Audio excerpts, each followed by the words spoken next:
Please welcome Montgomery County Delegate Heather Mizeur and President Weller.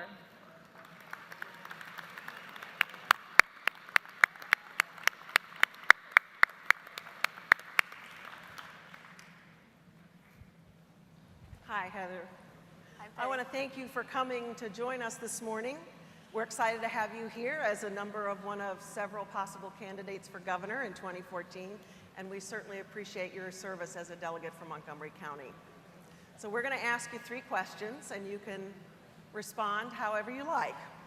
First question. Tell us about how you see the future of Maryland and your vision for our state.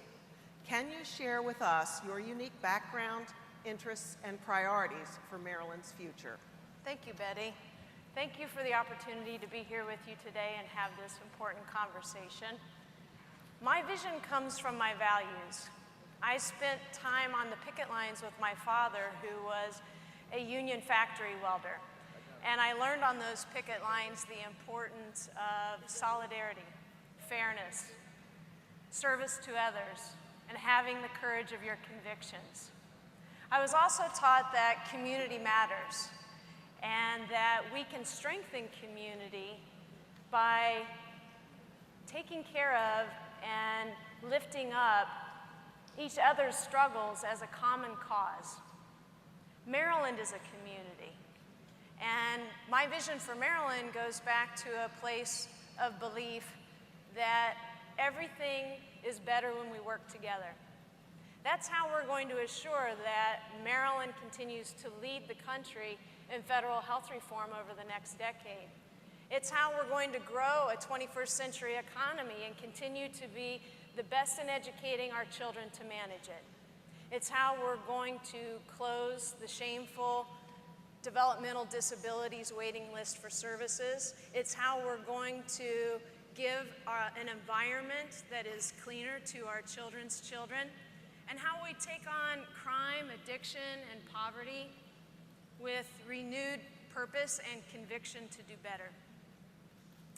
I believe in a state where, and a vision of this state where we care about our neighbors, where we want for our neighbor the same thing that we want for ourselves, and that we lift each other up.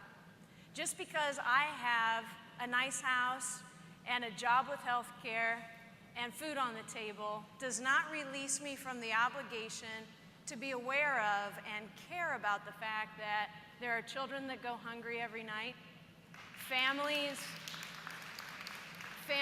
that are struggling to make the mortgage payments they might be behind on and are fear of losing their home to foreclosure, and way too many Marylanders that still don't have access to the health care they need to stay well.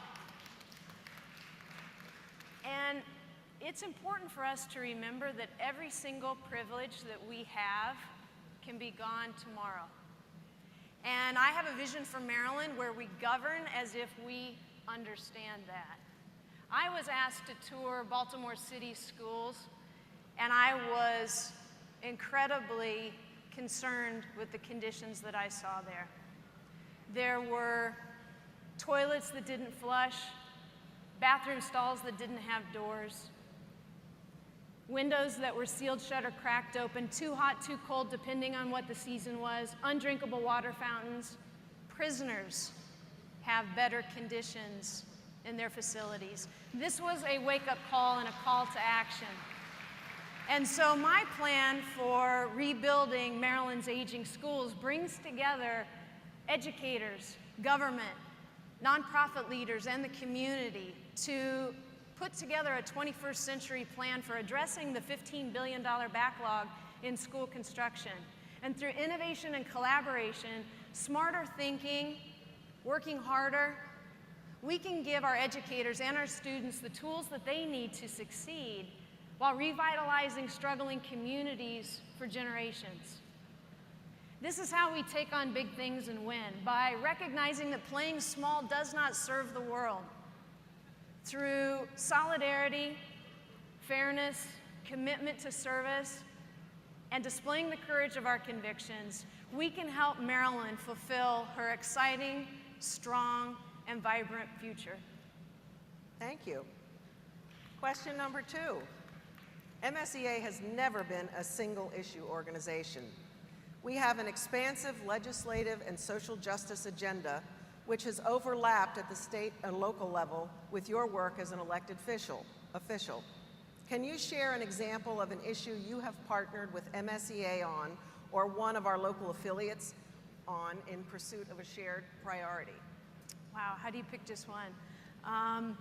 Let's talk about teacher pensions. As educators, you have earned the right to expect a secure retirement in exchange for all the sacrifices you have made for our children in the classroom.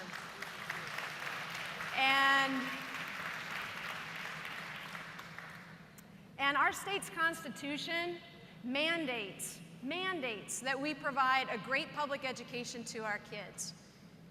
The way we have a great public education is by having the best educators. And the only way we're going to be able to fulfill that mandate is to live up to our promise to you. I understand at a core level the bargain that educators have signed up for. You're never going to get rich as a public servant, but you expect and deserve to rely on a secure retirement. Promises made are promises kept. And I stood with you on the pension fight from start to finish. And I stand shoulder to shoulder with you on a range of issues. You should be in the classroom inspiring our kids to learn, not rushing to Annapolis to defend your retirement. You should be focused on student learning rather than standing in line for the copy machine. You should be working on your lesson plans rather than rushing to Staples to buy your own school supplies. You should be focused on creating great, creative, and critical thinkers and not just having to teach to the next test. And we should be looking to you for what is best in terms of teaching in the classroom, not some bureaucrat or politician in Annapolis. Thank you. Last question. Typically, everyone has at least one educator who's made an outsized impact on their life. Who is that educator for you, and how did he or she shape how you think about education and who you are today? Wow. It's hard to pick just one, of course. There were so many educators in my life that made a difference, from my elementary school principal, Jim Edwards, to Roy and Elsie Blyler that drove our school buses for 37 years, Barb Damery, my playground supervisor. But the educator that had the most dramatic influence on my life was my junior and senior high school English teacher, Mrs. Sandra Bugg. And Sandra expected a lot out of us, and therefore we expected a lot out of ourselves. She didn't just demand that we learn how to write and understand grammar. It's that we had to think creatively and critically and be able to express that. And she would always tell us that curiosity is the highest form of intelligence. Be curious. Be curious. Think outside the box. I always pretty much did that, but I didn't know how to harness it as a skill and apply it for good. She helped us do that. She was really, really challenging, and at times that made it difficult for her as an educator. She would, every few years, get hauled before the school board by a group of angry parents who were concerned that she was being too tough on the kids, that she pushed us too hard. And I get that it's incredibly difficult to constantly be juggling the expectations of every parent and every child in the classroom. But Mrs. Bugg instilled in us such a spirit of love for her teaching style that every time she got brought in front of the school board, we would self-organize as students to go defend her and speak passionately before the school board about the difference that she was making in our lives. Mrs. Bug had the freedom to set a curriculum and a course and set high expectations for her students. And I think about how difficult it is today for there to be Mrs. Bugs. Do you have the freedom to set that curriculum and allow your students to grow and learn in that environment? And my promise to you is that we do our best to have a Mrs. Bug in every single classroom. She always used to say, and I share with you in parting today, may all of your joys be great, and may all your tragedies be Greek. Thank you, Heather. Thank you so much. Thank We you. appreciate you coming. Thank you so much for the opportunity to be here. Best of luck. Thank Thanks. you.